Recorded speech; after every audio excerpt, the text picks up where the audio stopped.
Chapter 5 Molecular Basis of Inheritance. In the previous chapter, you have learned that the inheritance patterns and the genetic basis of such patterns. आता या अगोदरच्या चॅप्टरमध्ये आपण मेंडेलची study केली, बरोबर आहे. त्याचे 3 लॉज आपण स्टडी केले. तर इनहेरिटन्स पॅटर्न्स कसा असतो आणि जेनेटिक बेसिस कशा पद्धतीचा आहे हे आपण लर्न केलं. At the time of Mendel, the nature of those factors regulating the pattern of inheritance was not clear. आता फॅक्टर्स ज्यांना मॉडर्न सायन्समध्ये जीन्स म्हणलं जातं, तर त्याचं जे नेचर आहे, ओके, तर हे त्यावेळेस माहीत नव्हतं. Over the next 100 years, the nature of the putative genetic material was investigated, culminating in the realization that DNA deoxyribonucleic acid is the genetic material at least for majority of organisms.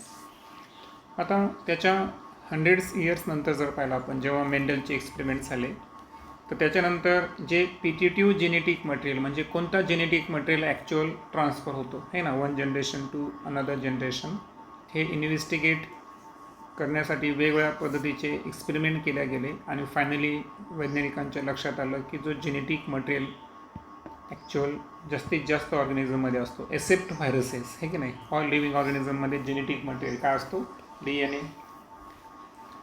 In class 11, you have learned that nucleic acids are polymers of nucleotides. आणि nucleic acid ज्याचे 2 type बघतो आपण, DNA आणि RNA. तर हे nucleic acid हे काय आहे, न्यूक्लिओटाइड्सचे पॉलिमर्स आहेत. म्हणजे अनेक न्यूक्लिओटाइड्स एकत्र येऊन काय तयार करतात, न्यूक्लिक ॲसिड तयार करतात. Deoxyribonucleic acid DNA and ribonucleic acid RNA are the 2 types of nucleic acid found in living system. तर लिव्हिंग सिस्टीममध्ये 2 टाईपचे न्यूक्लिक ॲसिड आहे. पहिला DNA, दुसरा आहे RNA. DNA acts as the genetic material in most of the organisms. जास्तीत जास्त ऑर्गॅनिझममध्ये genetic material हा DNA असतो. RNA, though it also acts as genetic material in some viruses, mostly functions as a messenger. आता जरी काही व्हायरसेसमध्ये RNA हा genetic material असेल, पण जास्तीत जास्त ऑर्गॅनिझममध्ये जर पाहिलं आपण, जसं की ह्युमनमध्ये सुद्धा जे RNA आहेत, तर त्याचे 3 टाईप्स आपण पाहिले आहे ना. एक असतात की जे न्यूक्लियसमधली इन्फॉर्मेशन सायटोप्लाझममध्ये आणतात, DNAची हिडन इन्फॉर्मेशन, त्यांना आपण काय म्हणतो, मेसेंजर RNA. दुसरे असतात प्रोटीन सिंथसाइज करणारे रायबोझोम rRNA आणि अमायनो ॲसिड कॅरी करणारी tRNA, बरोबर. RNA has additional roles as well. It functions as a adapter, structural, and in some cases as a catalytic molecule. आता RNA हे adapter म्हणूनही कार्य करतात, स्ट्रक्चरल म्हणून पण काम करतात आणि कॅटॅलिटिक मॉलिक्यूल म्हणून सुद्धा काम करतात. म्हणजे त्यांचं वेगवेगळ्या पद्धतीचे कार्य आहे, ते आपण लर्न करणार आहोत. In class 11, we have already learned the structures of nucleotide and the way these monomer units are linked to form nucleic acid polymers. Okay, आता आपण न्यूक्लिओटाइडचं स्ट्रक्चर अभ्यासलेलं आहे. आता न्यूक्लिओटाइड्स हे स्वतः कोण आहेत, मोनोमर्स आहेत. आणि याचे असंख्य मोनोमर युनिट्स हे जेव्हा लिंक होतात, तर अनेक न्यूक्लिओटाइड्स लिंक झाल्यावर काय तयार करतात, न्यूक्लिक ॲसिड पॉलिमरचं फॉर्मेशन करतात. In this chapter, we are going to discuss the structure of DNA, its replication, the process of making RNA from DNA transcription, the genetic code that determines the sequence of amino acids in proteins, the process of protein synthesis, translation, and the elementary basis of their regulation. आता या चॅप्टरमध्ये आपण काय काय अभ्यासणार आहोत, तर DNAचं structure, त्यानंतर एका DNA पासून 2 DNA कसे तयार होतात, ज्याला आपण काय म्हणतो, DNAचं रेप्लिकेशन. त्यानंतर जी प्रोसेस आहे की DNA पासून mRNA तयार होणे, है ना, ज्याला आपण काय म्हणतो, ट्रान्सक्रिप्शन. त्यानंतर जे जेनेटिक कोड्स आहेत, ओके, तर हे कशा पद्धतीनं अमायनो ॲसिडचं सिक्वेन्स डिटरमाइन करतात, है ना, ते आपण प्रोटीन सिंथेसिसमध्ये अभ्यासणार आहोत. त्यानंतर स्वतः प्रोटीन सिंथेसिसची जी प्रोसेस आहे, ज्यामध्ये ट्रान्सलेशन, ट्रान्सलोकेशन वगैरे असतात, आणि जे एलिमेंटरी बेसिक आहे, हे सगळं आपण अभ्यासणार आहोत. The determination of complete nucleotide sequence of human genome during last decade has set in a new era of genomics. आता तुम्हाला माहीत असेल की ह्युमन जिनोमची जी कंप्लीट न्यूक्लियोटाइड सिक्वेन्स आहे, ओके,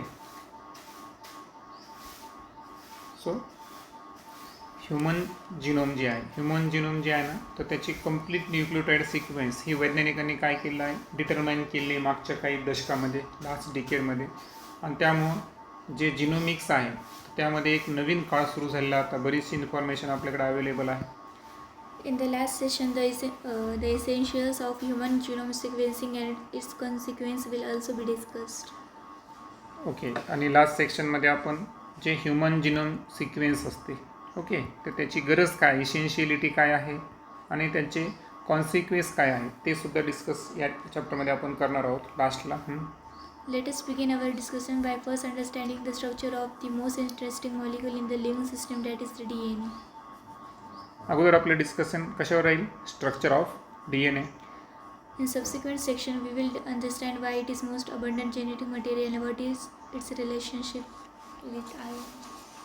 आणि लिव्हिंग ऑर्गॅनिझममध्ये जो मोस्ट अबंडंट जेनेटिक मटेरियल हा DNA का आहे आणि त्याची RNA सोबत त्याचं रिलेशनशिप काय आहे हे आपण पूर्ण अभ्यासणार आहोत. फर्स्ट पॉईंट आहे आपला द DNA.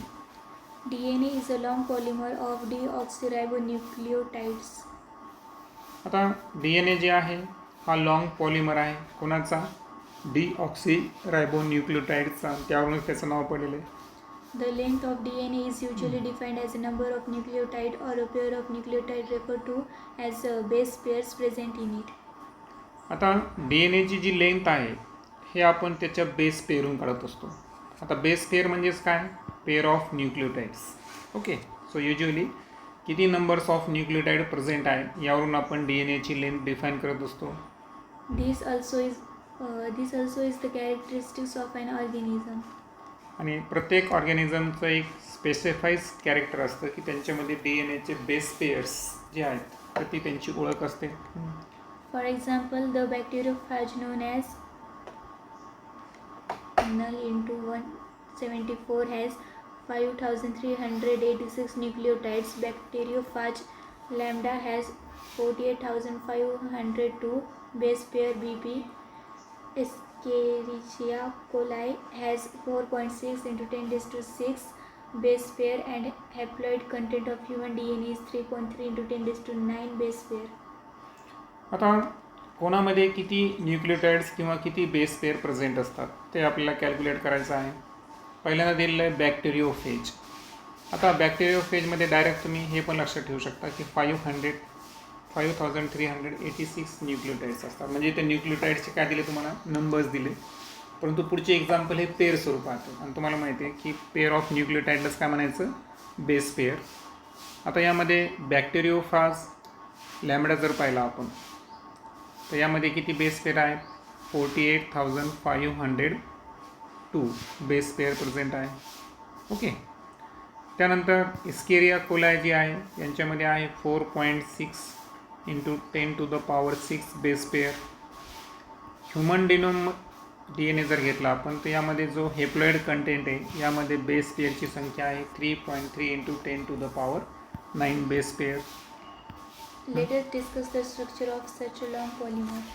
मग आता एवढे बेस प्रेझेंट असणारा एक लॉंग पॉलिमर स्वतः कोण आहे, DNA आहे. तर त्याच्या स्ट्रक्चरबद्दल आता आपण डिस्कस करू. Structure of polynucleotide chain. Let us recapitulate the chemical structure of a polynucleotide chain, DNA or RNA. मग आता सर्वात अगोदर आपण काय करू की जी पॉलिन्यूक्लियोटाइड चेन आहे DNA किंवा RNAची तर याचं केमिकल स्ट्रक्चर समजून जाऊ की केमिकली ते कशाचे बनलेले आहेत. ते तर आपण अभ्यासलेलं आहेच याच्या अगोदर. A nucleotide has three components: a nitrogenous base, a pentose sugar ribose in case of RNA, and deoxyribose for DNA, and a phosphate group. आता DNAचा जो सिम्पलेस्ट मोनोमर असतो त्याला काय म्हणतो आपण, न्यूक्लियोटाइड. प्रत्येक न्यूक्लियोटाइडला 3 कंपोनंट असतात. एक आहे NB म्हणजे काय, नायट्रोजिनियस बेस. दुसरा असते पेंटोज शुगर आणि तिसरा आहे अ फॉस्फेट ग्रुप. फक्त याच्यामध्ये लक्षात ठेवायचं की पेंटोज शुगर ही आर एन एमध्ये कोणती असते, रायबोज, आणि डी एन एमध्ये कोणती असते, डिऑक्सिरायबोज. There are two types of nitrogenous bases: purines, adenine and guanines, and pyridines, cytosine, uracil and thymine. आता तुम्हाला मी अगोदर सांगितलं होतं की purine are always complementary base pairing with the pyrimidines, है ना. प्युरिन पिरॅमिडिन जे आहेत त्यांची कॉम्प्लिमेंटरी बेस पेरिंग असते. पैकी तुम्हाला हे पण माहीत आहे की थायमिन हे डी एन एमध्ये असतो आणि युरेसिल हे आर एन एमध्ये असतो. बाकीचे 3 न्यूक्लियोटाइड दोन्हीमध्ये कसे आहेत, सेम आहेत. पैकी प्युरिन बेसिस कोणते आहेत, तर प्युरिन बेसिस कोणते आहेत, ॲडेनाईन आणि गॉनाईन. प्युरिनसोबत बेस पेअर तयार करतात का, नाही तयार करतात, ॲडेनाईन आणि गॉनाईन. आणि पिरॅमिडिनमध्ये जर पाहिलं तर 3 प्रकारचे, सायटोसिन, युरेसिल आणि thiamine. Cytosine is a common for both DNA and RNA, and thymine is present in DNA. आता सायटोसिन नावाचा जो पिरॅमिडिन आहे हा दोन्हीमध्ये प्रेझेंट आहे, डी एन ए आणि आर एन एमध्ये. पण थायमिन नावाचा जो पिरॅमिडिन आहे हा फक्त कोणामध्ये प्रेझेंट आहे, डी एन एमध्ये. Uracil is present in RNA at the place of thymine. आणि युरेसिलमध्ये काय होतं, आर एन एमध्ये काय होतं की आर एन एमध्ये थायमिनला कोण रिप्लेस करतो, युरेसिल रिप्लेस करतो. A nitrogenous base is linked to the OH of one prime carbon pentose sugar through a N-glycosidic guanosine or deoxy glycosidic linkage to form a nucleoside such as adenosine or deoxyadenosine, guanosine or deoxyguanosine, cytidine or deoxycytidine, and uridine or deoxythymidine. आता इथं काय काय सांगितलेलं आहे की जेव्हा nitrogen base आहे, पहा काय शब्द वापरला, नायट्रोजन बेस. आता नायट्रोजन बेसचे तुम्हाला माहिती आहे किती टाईप्स आहेत, 5 टाईप्स असतात, बरोबर. कोणते कोणते, ॲडेनाईन, त्यानंतर ग्वानाईन, सायटोसिन, युरेसिल आणि थायमिन, अशी किती आहे, 5 टाईप असतात. आता हे जे नायट्रोजन बेसेस आहेत ना, तर हे पेंटोज शुगर जे आहे त्यांचा जो फर्स्ट कार्बन असतो तर त्याच्या OHला जेव्हा लिंक होतात, ओके, तर अशा वेळेस ते न्यूक्लिओसाइड तयार करतात. म्हणजे नायट्रोजन बेस जो आहे ना हा कशाला अटॅच होतो, अगोदर पेंटोज शुगरला. कशाला अटॅच होतो, पेंटोज शुगरला. पण अजून मी फॉस्फेट ग्रुप घेतला का, नाही. न्यूक्लियोटाईडच्या संदर्भात मी तुम्हाला म्हणलो न्यूक्लियोटाईडमध्ये 3 आहेत, NB आहे, पेंटोज शुगर आहे आणि प्लस कोण आहे, फॉस्फेट ग्रुप आहे. पण फक्त जर नायट्रोजन बेस पेंटोज शुगरला अटॅच होत असेल तर याला एक नाव आहे, पहा, ते नाव आहे न्यूक्लिओसाइड. काय नाव आहे, न्यूक्लिओसाइड. म्हणजे न्यूक्लिओसाइड आणि न्यूक्लियोटाईडमधला फरक आला. जोपर्यंत न्यूक्लिओसाइडमध्ये फॉस्फेट ग्रुप अटॅच होत नाही तोपर्यंत त्याला न्यूक्लियोटाईड म्हणता येतं का, नाही म्हणता येत. आता प्रश्न असा आहे की नायट्रोजन बेस जे पेंटोज शुगरला अटॅच व्हायले हे कशाच्या सायना अटॅच व्हायले, तर त्या लिंकेजला म्हणायचं N ग्लायकोसिडिक लिंकेज, बरोबर. ही जी लिंकेज आहे किंवा एक प्रकारचा बॉन्ड म्हणू आपण की ज्या बॉन्डनं ते एकमेकांना अटॅच होतात त्याला N ग्लायकोसिडिक लिंकेज म्हणायचं. मग आता मला सांगा, जर ॲडेनिनला पेंटोज शुगर अटॅच झाली तर त्याला काय शब्द वापरायचा, ॲडिनोसाइन. जर ही पेंटोज शुगर डिऑक्सिरायबोज असेल तर अशा वेळेस त्या ॲडिनोसाइनला नाव काय झालं, डिऑक्सिॲडिनोसाइन. हे ते लक्षात. सेम पद्धतीनं आता इथं तर सांगा पुढे कसं होईल, जे ग्वानाईन नावाचं आहे त्याला जेव्हा पेंटोज शुगर अटॅच झाली त्याला काय म्हणायचं, गॉनोसाइन किंवा डिऑक्सिओगॉनोसाइन. सायटोसिन जी आहे त्याला जर पेंटोज शुगर अटॅच झाली त्याला म्हणायचं सायटिडीन किंवा डिऑक्सिसायटिडीन. युरेसिलला जर पेंटोज शुगर अटॅच झाली त्याला म्हणायचं युरिडीन किंवा डिऑक्सिथायमिडीन. आता युरिडीनच्या ऐवजी इथं काय पाहिजे होतं, डिऑक्सियुरिडीन पाहिजे होते की नाही. आणि ठीक आहे, चालतं, काय अडचण नाही. म्हणजे याच्यात त्यांनी काय घेतलं, फक्त इथं युरिडीन दिलं का? युरेसिलला अटॅच असेल तर युरिडीन असेल ना, आणि थायमिनला अटॅच असेल तर डिऑक्सी थायमिडीन. बरोबर आहे. युरिडीन कोणामध्ये? RNA मध्ये. बरोबर. हां, म्हणजे याच्यातलं लक्षात आलं तुम्हाला. आता समजा RNAची आपण न्यूक्लिओसाइड घेतले, फक्त RNAचे. RNAचे कोणते कोणते आहेत बरं? ॲडिनोसाईन, त्यानंतर गॉनोसाईन, त्यानंतर सिटिडीन आणि युरिडीन. हे 4 कोणाचे झाले? RNAचे न्यूक्लिओसाइड झाले. आणि डिऑक्सी ॲडिनोसाईन, डिऑक्सी गॉनोसाईन, डिऑक्सी सायटिडीन आणि डिऑक्सी थायमिडीन हे कोणाचे झाले? DNAचे झाले, है ना. दोघांचे आपण न्यूक्लिओसाइड अभ्यासले. When a phosphate group is linked to OH of a fifth carbon fifth carbon of a nucleoside through phosphoester linkage, a corresponding nucleotide or deoxynucleotide depending upon the type of sugar present is formed. आता एक लक्षात घ्या, pentose sugar म्हणजे 5 carbon असतात. तर पहिल्या कार्बनला आपल्याला कोण अटॅच करायचं आहे? Nitrogen base. आणि 5व्या कार्बनला कोण अटॅच करायचा आहे? Phosphate group. म्हणून लक्षात ठेवायचं की फॉस्फेट ग्रुप जो तुम्ही केमिस्ट्रीमध्ये पण स्ट्रक्चर अभ्यासणार आहे पहा, तर जे फॉस्फेट ग्रुप आहे ना, हा आपल्याला पेंटोज शुगरच्या 5व्या कार्बनचा जो OH असतो त्याला लिंक करायचा आहे. बरोबर. आणि यावेळेस जी लिंकेज असेल त्या लिंकेजचं नाव काय आहे? फॉस्फोडायस्टर लिंकेज. पहा, नायट्रोजन बेस जेव्हा पेंटोज शुगरला अटॅच होऊ लागले होते तेव्हा ती लिंकेज कोणती होती सांगा? N ग्लायकोसिडिक लिंकेज, है ना.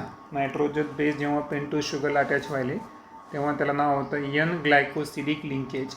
पण जेव्हा आता स्वतः फॉस्फेट ग्रुप हा पेंटोज शुगरला अटॅच व्हायला तेव्हा त्याला काय म्हणायचं? फॉस्फोडायस्टर लिंकेज. म्हणजे आता आपण आकृतीमध्ये थोडंसं समजून घेऊ. तर इथं आहे बा पेंटोज शुगर. मध्ये कुठतरी घेऊ आपण. चला, हे घेऊ आपण पेंटोज शुगर. आता ही पेंटोज शुगर घेऊ, त्यानंतर हा फॉस्फेट ग्रुप, हे पेंटोज शुगर, आणि त्यानंतर हा कोणता न्यूक्लियोटाइड आहे आपल्याकडे? थायमिन. आता तुम्हाला मी सांगितलं या ठिकाणी की नायट्रोजन बेस जो आहे थायमिन कोण आहे? नायट्रोजन बेस आहे. आणि ही जी आहे, हा जो ट्रायंगल दिसतो तुम्हाला, ही काय आहे? पेंटोज शुगर आहे. काय आहे? Pentose sugar. तर नायट्रोजन बेस पेंटोज शुगरला ज्या बॉन्डनं अटॅच आहे त्याला काय म्हणायचं? N glycosidic bond. काय म्हणायचं? N glycosidic linkage. करेक्ट. आणि त्यानंतर हे जे पेंटोज शुगर आहे ही फॉस्फरसला अटॅच आहे. तर ही ज्या लिंकेजच्या साहाय्यानं अटॅच आहे तर त्या लिंकेजला म्हणायचं फॉस्फोइस्टर लिंकेज. काय म्हणायचं? फॉस्फोइस्टर लिंकेज. लक्षात आलं मग फॉस्फोइस्टर लिंकेज कुठं असते आणि N ग्लायकोसिडिक लिंकेज कुठं असते? तर आता आपला पॉईंट काय होता की आपला पॉईंट होता की फॉस्फेट ग्रुप हा पेंटोज शुगरच्या 5व्या कार्बनचा जो OH आहे त्याला लिंक असतो फॉस्फोडायस्टर लिंकेजच्या साहाय्यानं, आणि करस्पॉन्डिंग न्यूक्लियोटाइडचं फॉर्मेशन होतं. आता करस्पॉन्डिंग न्यूक्लियोटाइडचं म्हणजे याचा अर्थ मला सांगा. आता हे तिघे एकत्र आले तर याच्यामध्ये कोण वापरला आपण? थायमिन वापरला. तर तयार होणारा न्यूक्लियोटाइड कोणता असणार? Thymine nucleotide. बरोबर. इथं पहा पेंटोज पुढच्या फिगरमध्ये पेंटोज शुगर आहे. त्याच्यानंतर याला कोण अटॅच आहे? ॲडेनाईन नावाचा नायट्रोजन बेस अटॅच आहे आणि त्याला फॉस्फेट ग्रुप अटॅच आहे. म्हणून हा न्यूक्लियोटाइड कोणता न्यूक्लियोटाइड असणार या ठिकाणी? ॲडेनाईन न्यूक्लियोटाइड. लक्षात आलं ना तुम्हाला काय सांगू मी? की केवळ मी ॲडेनाईन घेत असेल तर हा काय आहे? Nitrogen base. नायट्रोजन बेसला जर पेंटोज शुगर अटॅच असेल तर न्यूक्लिओसाइड, प्लस त्याला जर फॉस्फेट ग्रुप अटॅच होत असेल तर त्याला तिघाला एकत्रितपणे काय म्हणायचं? न्यूक्लियोटाइड. या न्यूक्लियोटाइडमध्ये नायट्रोजन बेस ॲडेनाईन आहे म्हणून या तिघाला एकत्रितपणे काय म्हणायचं?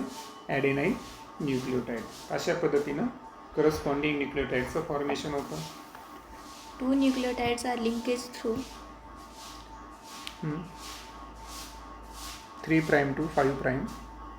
3' to 5' phosphodiester linkage to form a dinucleotide. आता इथे एक लक्षात ठेवायचं आहे की ओव्हरऑल जर पाहिलं आपण तर ही जी लिंकेज आहे ना,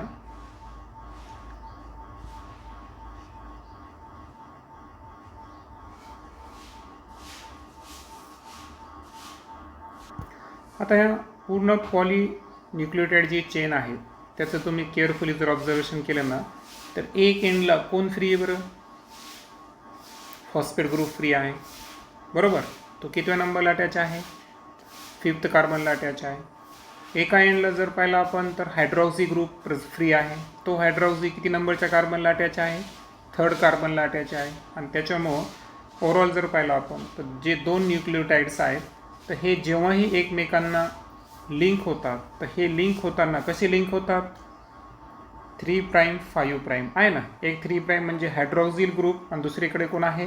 फॉस्फेट ग्रुप. सो 3' 5' फॉस्फोडायस्टर लिंकेजनं ते या ठिकाणी का तयार करतात? 2 न्यूक्लियोटाइड्स एकत्र आणतात. 2 न्यूक्लियोटाइड्स एकत्र आणून यालाच काय म्हणायचं? Dinucleotide. More nucleotide can be joined in such a manner to form a polynucleotide chain. आता जशा पद्धतीनं आपण पाहिलं की हायड्रॉक्सिल 3' आणि 5' फॉस्फेट ग्रुप, तर अशी जी 2 न्यूक्लियोटाइडची लिंकिंग झाली होती फॉस्फोडायस्टर लिंकेजच्या साहाय्यानं, तर या फॉस्फोडायस्टर लिंकेजनं डायन्यूक्लियोटाइडची निर्मिती झाली. तर असे अनेक न्यूक्लियोटाइड्स हे अशाच मॅनरमध्ये एकत्र येतात आणि का तयार करतात? या ठिकाणी पॉलीन्यूक्लियोटाइड चेन तयार करतात. Okay. A polymer thus formed has at one end a free phosphate nodality at 5th end of sugar, पाहिलं आपण which is referred to as 5'. 5' end of polynucleotide chain. मग आता मला सांगा, ओव्हरऑल जर पाहिलं आपण तर हा जो फ्री फॉस्फरस आहे, बरोबर आहे का? तो एका एंडला आहे का? फ्री आहे. आणि म्हणून लक्षात ठेवायचं आहे की पूर्ण पॉलिमर जेव्हा तयार झालं तर एक एंडमध्ये काय दिसलं आपल्याला? एका एंडमध्ये फॉस्फेट ग्रुप फ्री आहे, बरोबर आहे का? तर 5' एंड ऑफ शुगरला जर पाहिलं आपण 5' एंड ऑफ शुगरला जर पाहिलं आपण तर त्या ठिकाणी फॉस्फेट ग्रुप प्रेझेंट आहे, म्हणून याला 5' end of the polynucleotide chain म्हणायचं. Similarly, at the other end of the polymer, the sugar has a free OH of 3' carbon group, which is referred to as 3' end of the polynucleotide chain. आणि other एंडला जर पाहिलं पॉलिमरच्या तर इथं कोण आहे? Hydroxyl group आहे, बरोबर. सो शुगरला आपण जर पाहिलं तर शुगरचा कोणता पार्ट आहे? फ्री OH जो ग्रुप आहे हा 3' कार्बनला अटॅच आहे, त्याला 3' end of the polynucleotide chain म्हणायचं. तुम्ही आपण जेव्हा DNA चा अभ्यास केला होता पहा, तर DNA एकमेकांना काय असतात? अँटी पॅरल असतात ना. तर अँटी पॅरल असताना एक एंडला 3' आणि दुसऱ्या एंडला काय म्हणतो आपण? 5'. ओके. तर तरी लक्षात ठेवायचं की 5' एंड कोणता? की ज्या साईडला कोण फ्री आहे? फॉस्फेट ग्रुप फ्री आहे शुगरचा. आणि जिकडं हायड्रॉक्सिल ग्रुप फ्री असेल त्या एंडला काय म्हणायचं? 3' एंड म्हणायचं. The backbone of a polynucleotide chain is formed due to a sugar and phosphates. मग आता पॉलीन्यूक्लियोटाइड चेनचा जो बॅकबोन तयार झाला तर हे 2 जणांमुळे तयार झाला. कोणामुळं? शुगर आणि फॉस्फेटमुळं. The nitrogenous base linked to sugar motility project from the backbone. आणि जे NB आहेत नायट्रोजन बेसेस हे शुगर मॉइटीला अटॅच होतात from the backbone. In RNA, every nucleotide residue has an additional OH group present at 2 primary position in the ribose. आता RNAमध्ये जर पाहिलं ना आपण तर RNAच्या स्ट्रक्चरमध्ये काय होतं माहिती आहे का? की प्रत्येक न्यूक्लियोटाइड जे रेसिड्यू आहे तर त्यामध्ये ॲडिशनल एक OH ग्रुप प्रेझेंट असतो आणि हा किती नंबरच्या पोझिशनला आहे? 2' पोझिशन जी आहे रायबोज शुगरच्या त्या ठिकाणी एक्स्ट्रा OH ग्रुप आपल्याला पाहायला मिळेल. Also in RNA, the uracil is found at the place of thymine. 5-methyl uracil, another chemical name for thymine. आणि तुम्हाला माहिती आहे की RNAमध्ये थायमिन नसतो, त्याच्याऐवजी कोण असतो? युरॅसिल प्रेझेंट असतो, बरोबर. आता ही पण गोष्ट आपल्याला माहीत पाहिजे की थायमिनचं केमिकल नेम हे काय आहे? 5-methyl uracil. जरी आपण म्हणत असतो की थायमिन DNA मध्ये प्रेझेंट आहे आणि युरॅसिल कोणामध्ये आहे? RNA मध्ये, बरोबर ना. परंतु थायमिनचं जर केमिकल नेम समजून घ्यायचं असेल तर ते काय आहे? 5-methyl युरॅसिल. DNA as an acidic substance present in nucleus was first identified by Friedrich Mischer in 1869. आता फ्रेडरिक मिस्टर नावाचे शास्त्रज्ञ आहे. त्यांनी 1869 मध्ये तुम्हाला माहीत आहे की एक ॲसिडिक सबस्टन्स न्यूक्लियसमध्ये शोधून काढला होता आणि त्याला नाव काय दिलं होतं? Nuclein. He named it as nuclein. However, due to technical limitation in isolating such a long polymer intact, इल्युसिडेशन the elucidation of structure of DNA remained elusive for a very long period of time. म्हणजे जरी त्यावेळेस तुम्हाला माहिती आहे टेक्नॉलॉजीची काय होती? Limitation होती ना. म्हणजे जे लॉंग पॉलिमर्स त्याला दिसून आले होते त्यांना आयसोलेट करू शकला का? नाही. टेक्निकल अडचण असल्यामुळे बऱ्याच काळापर्यंत आपल्या DNAचं स्ट्रक्चर हे माहीत नव्हतं.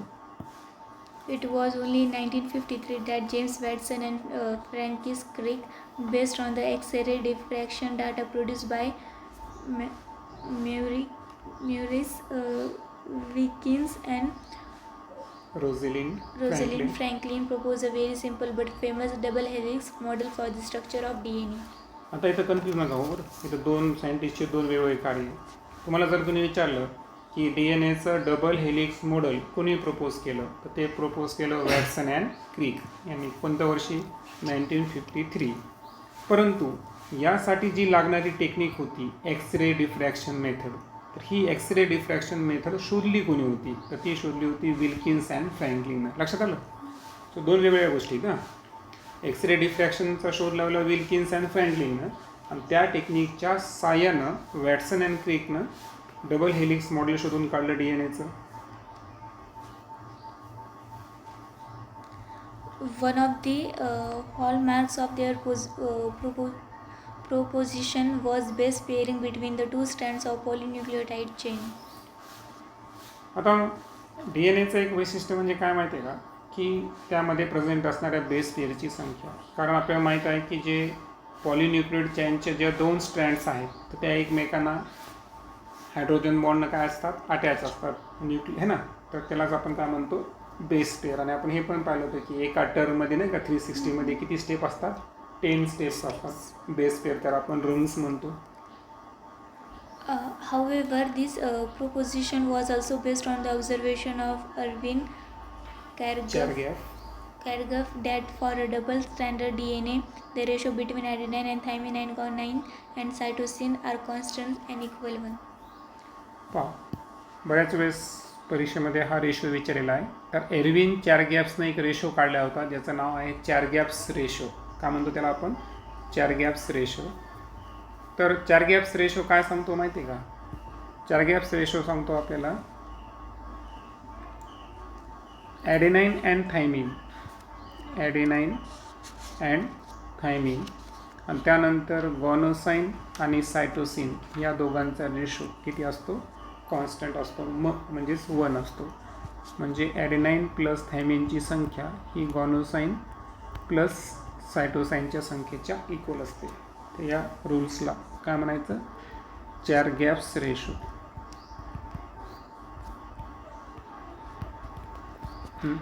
The base pairing confers a very unique property to the polynucleotide chain. आता ह्या बेस पेअरिंगबद्दल जे आपण बोललेलो तर बेस पेअरिंग खूप इम्पॉर्टंट आहे. पहा याच्यामुळं काय होतं की पॉलिन्यूक्लियोटाइड चेनची आपल्याला एक युनिक प्रॉपर्टी जी आहे ती बेस पेअरिंग आहे हे लक्षात येईल. They are said to be complementary to each other and therefore if the sequence of bases in one strand is known then the sequence in another strand can be predicted. पहा आता DNAमध्ये जी pairing असते ती कशी असते? Complementary base pairing असते. Complementary base pairing असल्यामुळे काय होतं की एका स्ट्रँडच्या न्यूक्लियोटाइडचा सिक्वेन्स जर आपल्याला माहीत असेल तर दुसऱ्या स्ट्रँडचा सिक्वेन्स आपण काय करू शकतो? प्रिडिक्ट करू शकतो. कारण यामध्ये प्युरिन पिरॅमिडिन जे सांगितलं adenine always pair with the thymine, बरोबर आहे. Cytosine always pair with the guanine, बरोबर. Also, if each strands from a DNA, let us call it as a parental DNA, acts as a template for synthesis for a new strand. The two double-stranded DNA, let us call them as daughter DNA, thus produced will be identical to the parental DNA molecule. आता D N एचं replication पहा. आता D N एचं replication होताना काय होतं माहिती आहे का, की जी डी एन एची प्रत्येक स्ट्रँड आहे, आता D N A double standard आहे, त्या दोघांपैकी एक स्ट्रँड घ्या, त्या एक स्ट्रँडला आपण काय म्हणायचं, पॅरेंटल डी एन ए म्हणायचं. आता ती स्वतः काय म्हणून कार्य करते, टेम्पलेट म्हणून कार्य करते. लक्षात आलं. दोन डी एन एपैकी आपण काय घेतला, एक डी एन ए घेतला ज्याला आपण पॅरेंटल डी एन ए म्हणलो. तो स्वतः टेम्पलेट म्हणून कार्य करतो आणि त्याच्यावर एक नवीन स्टँड तयार होते. बरोबर.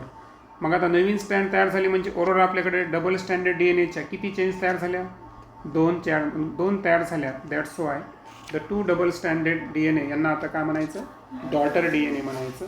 आणि डॉटर डी एन एचं एक वैशिष्ट्य आहे की पॅरेंटल डी एन एच्या त्या हुबेहूब असतात, म्हणजे आयडेंटिकल असतात. लक्षात आलं. म्हणजे दोन हे पहा पुढे तुम्हाला होणारच आहे की ही डी एन ए आहे, बरोबर आहे का. तर यामधली आपण एक स्टँड घेतली आणि याच्यावर एक नवीन स्टँडचं फॉर्मेशन झालं. आता ही जी मूळ होती त्याला काय म्हणलो आपण, पॅरेंटल डी एन ए म्हणलो, बरोबर आहे का.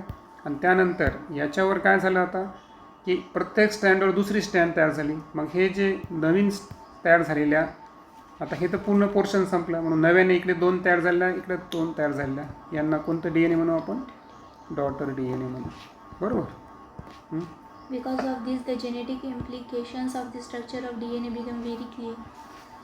आणि हे जे वॅटसन अँड क्रिकनं डबल हेलिक्स मॉडेल प्रपोज केलं ना, त्याच्यामुळे जे जेनेटिक इम्प्लिकेशन्स आहेत डी एन एच्या स्ट्रक्चरचे हे फार स्पष्ट समजले. The base pairing confers a very silent feature. the silent feature of the double helix structure of DNA are as follows. आता आपण डी एन एचे जे डबल हेलिक्स स्ट्रक्चर आहे त्याचे काही गुणधर्म पाहू. It is made up of two polynucleotide chain where the backbone is constituted by sugar phosphate and the base project inside. पहा, D N ए जो आहे हा दोन पॉलिन्यूक्लियोटाइड चेनचा बनलेला आहे आणि ज्याचा जो बॅकबोन आहे हा बॅकबोन कशाचा बनलेला आहे, शुगर फॉस्फेटचा बनलेला आहे, जसं की आपण स्टडी केलं होतं. आणि जी बेसेस आहेत नायट्रोजन बेसेस हे त्याच्या आतमध्ये असतात. सो नायट्रोजन बेस, शुगर आणि फॉस्फेट हे तिन्ही प्रेझेंट आहेत. परंतु लक्षात आलं ना, बाहेरून कोण आहे, शुगर आणि फॉस्फेट, आणि आतल्या भागामध्ये कोण प्रेझेंट आहे, nitrogen bases. The two chains have anti-parallel polarity. It means if one chain has the polarity 5' to 3', the other has 3' to 5'. पुढे तुम्हाला पिक्चर दाखवलीच असेल आणि जरी नाही दाखवली तर लक्षात घ्या की एखादा डी एन ए आहे. आता जसं की तुम्ही या डी एन एची एक चेन मी कशी रन करतो, समजा ही 5' to 3' रन केली तर दुसरी चेन कशी असणार, 3' to 5'. येतं लक्षात. सो ते एकमेकांना अँटी पॅरलल असतात. म्हणून लक्षात ठेवायचं की डी एन एच्या दोन चेन्स एकमेकांना अँटी पॅरलल असतात. एक चेनची पोलॅरिटी 5' to 3' असेल तर दुसऱ्या चेनची पोलॅरिटी कशी असणार, 3' to 5'. The bases in two strands are paired through hydrogen bond, H bond forming base pair.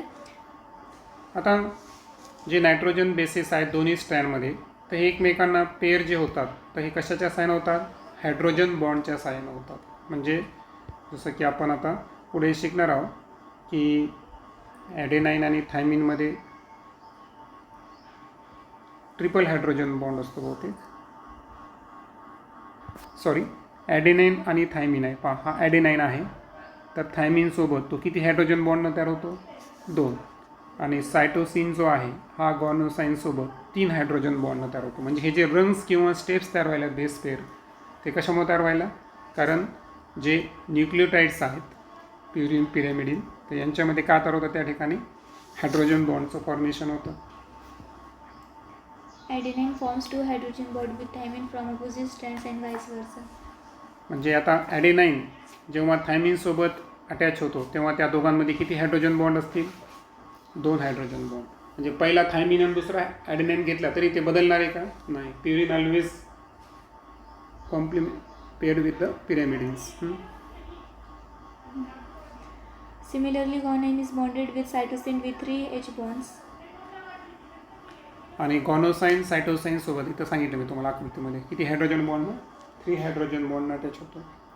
As a result, always a purine comes opposite to the pyridine. म्हणून एका साईडला जर प्युरिन आला तर दुसऱ्या साईडला कोण येणार, पिरॅमिडिनच येणार कॉम्प्लिमेंटरी बेस पेअरिंगमध्ये. This generates approximately uniform distance between the two strands of the helix.